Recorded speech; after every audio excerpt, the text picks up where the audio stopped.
ससुरालिया जय हो भैया धीरे धीरे ससुरालिया जय हो भैया धीरे धीरे धीरे धीरे भैया धीरे धीरे। अब सुनिए धीरे धीरे मनोहर बाबू आप तो हम आपके टीम के ब्यास हैं, उधर टीम में तो ब्यासो ढेर बड़ी सब बहुत एक से एक हम लोग से बढ़िया के पड़ सा, लेकिन हम आपको समझा रहे हैं कि कैसे जाइएगा। सालियां उधर हो जाओ, सब फोर लगी, सालियों से हटिए, इधर आइए, सालियां सब इधर हो जाओ।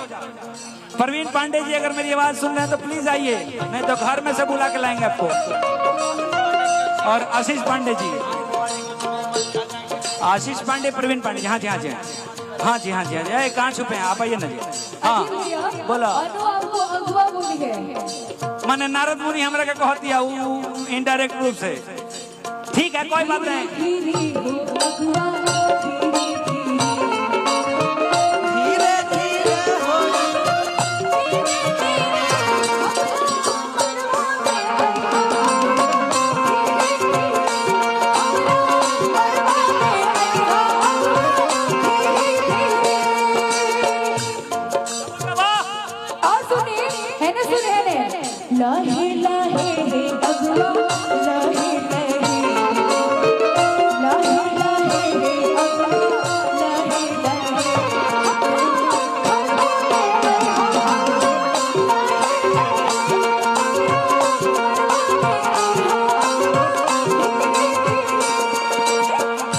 अब सुना हमरो सुन लो, तू तो कहते लू कि हमरा अगुआ अंगना में आई हो अगुआ धीरे धीरे, तो हमार अगुआई कोई कंप्लीट हो गई, सक्सेसफुल हो गई। अब हमार दूल्हा जाता रे सही, देखा हमार भैया जाता, भैया जो तो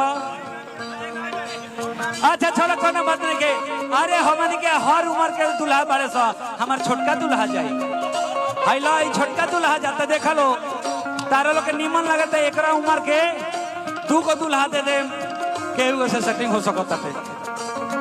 धीरे धीरे भैया धीरे धीरे धीरे धीरे भैया धीरे धीरे ससुरालिया ससुरालिया जय हो भैया धीरे धीरे ससुरालिया जय हो भैया धीरे धीरे।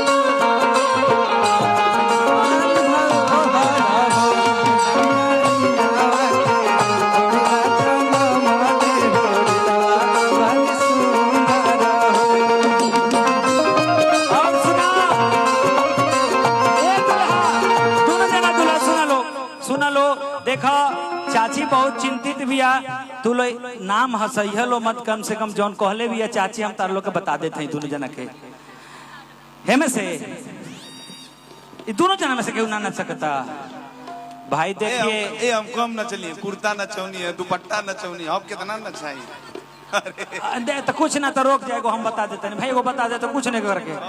अरे पहिले पहिले जाके आमा से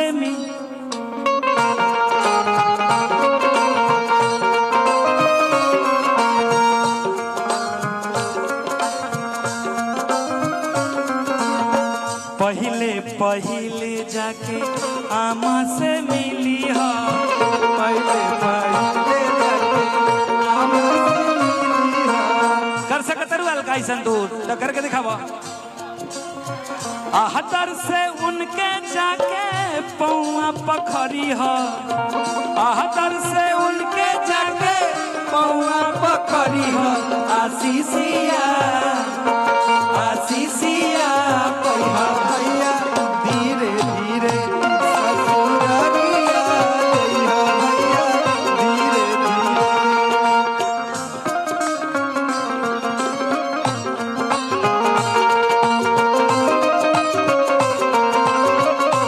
हेलो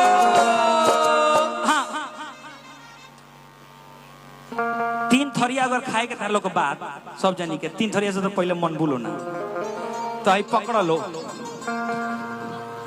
और हमारे मनोहर भाई लीजिए पकड़िए ना बढ़िया से मात ना तो पैसों ले लो बता देता नहीं। ए भैया ए अजीत भैया भाई यही चीज कल लिखा है यूट्यूब पर खींचा खींची मुकाबला घींचा घींची मुकाबला। हाँ भाई लिख लीजिए घींचा घींची मुकाबला। लेकिन देखिए अजीत भैया पकड़िए रे तो हम गायब कैसे रे ए टिंकू तूफान तू खाली माउस दबाव खातिर पड़ो चलो जल्दी पकड़ो। अरे अपू सिंह पकड़े हैं। हाँ हाई तू को नचनिया नाचेगा। अच्छा खींच लेबे के बाद बाबू रे किस सोहर के नेग हमर होला तू ए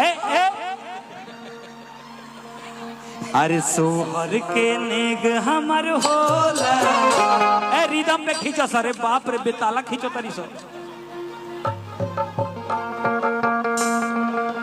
डम डम डिगा डिगा मौसम भिगा भिगा डम डम डिगा डिगा मौसम भिगा भिगा बिन पिए मैं तो गिरा का लेकिन आपके सूरत के लिए कि सूरत आपकी सुभान